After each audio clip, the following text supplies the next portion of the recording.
Hello everyone, मेरा नाम है अभिषेक और आप सबका स्वागत है हमारे परिवार सीकर्स डायरी में। आप सबको प्रभु यीशु मसीह के जी उठने के दिन की मुबारकबाद। Happy resurrection day. पिछली वीडियो में हमने बात की कैसे प्रभु यीशु मसीह ने हमारे पापों के लिए जान दी गुड फ्राइडे के दिन, और हमने ये भी बात की कि जब क्रूज पर प्रभु यीशु मसीह ने इन शब्दों को बोला, इट इज़ फिनिश्ड, तो वो शब्द प्रभु यीशु मसीह ने अपने जीवन के बारे में नहीं कहे थे बल्कि अपने उद्देश्य के बारे में किए थे, जिस उद्देश्य से वो इस धरती पर आए। हम पापियों का उद्धार, इस संसार का उद्धार, हमें अनंत जीवन देने का मकसद। वो कहानी जो गुड फ्राइडे के दिन लोगों ने सोचा ख़त्म हो गई, यीशु मसीह के मरने के बाद वो कहानी ख़त्म नहीं हुई थी, बल्कि तीसरे दिन प्रभु यीशु मसीह मुर्दों में से जी उठे। वो जिंदा परमेश्वर है, हमारे जीवित परमेश्वर। हम प्रभु यीशु मसीह के जी उठने का जो ये इवेंट हुआ उसके दो हिस्सों में जाएंगे। पहला कि हिस्टोरिकल क्या फैक्ट्स हैं कि प्रभु यीशु मसीह जी उठे। दूसरा, यीशु मसीह के जी उठने का मतलब क्या हुआ हम लोगों के लिए। तो चलिए बात करते हैं पहला हिस्टोरिकल फैक्ट्स। प्रभु यीशु मसीह जी उठने के बाद इस धरती पर 40 दिन रहे और 500 से ज़्यादा लोगों को दिखाई दिए। ये ऐसा इवेंट नहीं हुआ जिसे हम हेलुसिनेशन कह सकें कि सिर्फ एक व्यक्ति को दिखाई दिए। प्रभु यीशु मसीह 40 दिन तक अलग अलग लोगों को दिखाई दिए गए। अगर हम पहला कुरिन्थियों 15 की 3 से 8 आयत पढ़ते हैं तो उसमें लिखा है, मैंने तुम तक वही सच्चाई भेजी जो सबसे महत्वपूर्ण है तथा जिसे स्वयं मैंने प्राप्त किया। पवित्र शास्त्र के अनुसार हमारे पापों के लिए मसीह ने प्राणों का त्याग किया, वह भूमि में गाड़े गए। पवित्र शास्त्र के अनुसार तीसरे दिन वह मरे हुओं में से जीवित किए गए।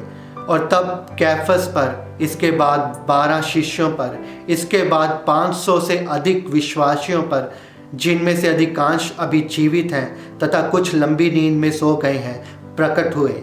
इसके बाद वह याकूब पर प्रकट हुए, इसके बाद सभी प्रेरितों पर, और सबसे अंत में मुझ पर भी, मैं जिसका जन्म अविकसित अवस्था में हुआ, प्रकट हुए।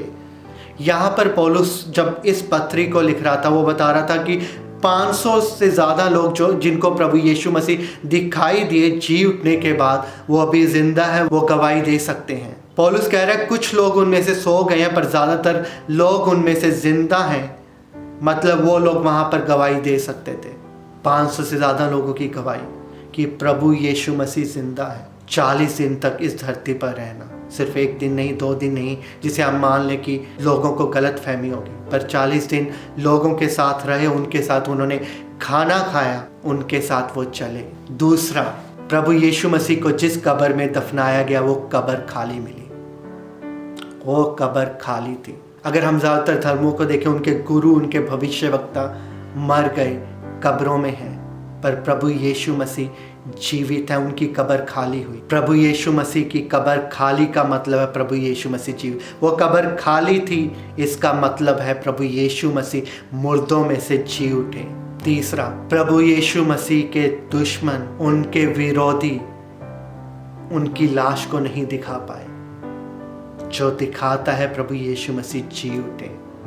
चौथा, एक ऐसा व्यक्ति जो प्रभु यीशु मसीह के लोगों पर अत्याचार कर रहा था, उनको पकड़वा रहा था, उनके विरोध में गवाहियां दे रहा था, जो प्रभु के लोगों को पकड़ने के लिए एक शहर से दूसरे शहर में जा रहा था, ऐसा व्यक्ति जो प्रभु यीशु मसीह के विरोध में था, उसने प्रभु यीशु मसीह को देखा और प्रभु यीशु मसीह के विरोधी से वो प्रभु यीशु मसीह के पीछे चलने वाला बन गया। एक विरोधी प्रभु यीशु मसीह के पीछे चलने वाला, और उसने गवाही दी कि उसने प्रभु यीशु मसीह को देखा है। प्रभु के लोग कह सकते हैं कि प्रभु यीशु मसीह जिंदा है, पर एक ऐसा व्यक्ति जो विरोधी है, जो प्रभु के लोगों से घृणा करता है, अगर वो गवाही दे रहा है उसने प्रभु यीशु मसीह को देखा है, वो गवाही मायने रखती है।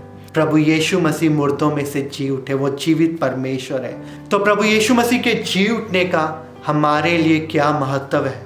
प्रभु यीशु मसीह ने कहा कि जीवन और मृत्यु मेरे हाथ में है, मैं अपने जीवन को दे सकता हूँ और अपने जीवन को वापस ला सकता हूँ। जब प्रभु यीशु मसीह मुर्दों में से जी उठे, उन्होंने अपना अधिकार दिखाया कि उनका मृत्यु पर अधिकार है, उनका जीवन पर अधिकार है, कि उनके हाथ में मृत्यु और जीवन है।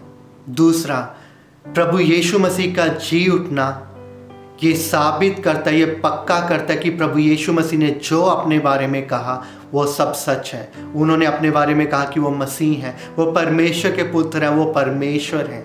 उनके जी उठने ने इस चीज़ को साबित कर दिया। तीसरा, कि अब हमारे पास आशा है। हमें मालूम है कि हम मरने के बाद कहाँ जाएंगे। इस दुनिया में लोगों को नहीं मालूम वो मरने के बाद कहाँ जाएंगे। प्रभु यीशु मसीह ने जी उठकर ये बता दिया कि वो अपने लोगों को अनंत जीवन दे सकते हैं, कि जीवन उनके हाथ में है, उनके अधिकार में है। प्रभु यीशु मसीह सिर्फ जीवन देते नहीं हैं, उन्होंने कहा कि वो मार्ग, सत्य और जीवन है। वो खुद जीवन है, वो खुद अनंत जीवन है हम लोगों के लिए जो उन पर विश्वास करते हैं। ये दिन हम लोगों के लिए बहुत खास है। मसीह लोगों के लिए, विश्वासियों के लिए सबसे इम्पोर्टेंट दिन है प्रभु यीशु मसीह के जी उठने का दिन। ये क्रिसमस से भी बहुत ज़्यादा ज़रूरी है, ये गुड फ्राइडे से भी बहुत ज़्यादा ज़रूरी है, क्योंकि यीशु मसीह का जी उठने का दिन हमें आशा देता है कि हमारा परमेश्वर जीवित है, वो मुर्दा नहीं है, वो कब्र में नहीं है।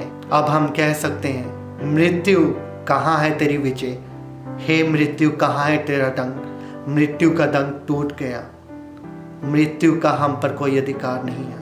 प्रभु यीशु मसीह को कब्र रोक नहीं पाई, मृत्यु ने बांध नहीं पाई, क्योंकि वो परमेश्वर है। वो तो राजाओं के राजा हैं और अब वो स्वर्ग में विराजमान है। वो जल्दी आएंगे अपनी दुल्हन, अपनी कलीसिया, अपने लोगों को लेने। हमारे पास आशा है क्योंकि हमारा परमेश्वर जीवित है।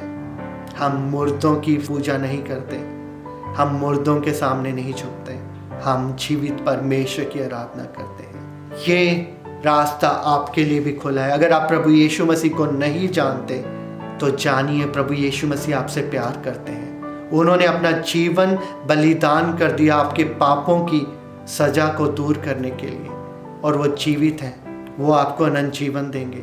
प्रभु आप सबसे प्यार करते हैं, हम आप सबसे प्यार करते हैं। प्रभु आप सबको आशीष दे। शालोम।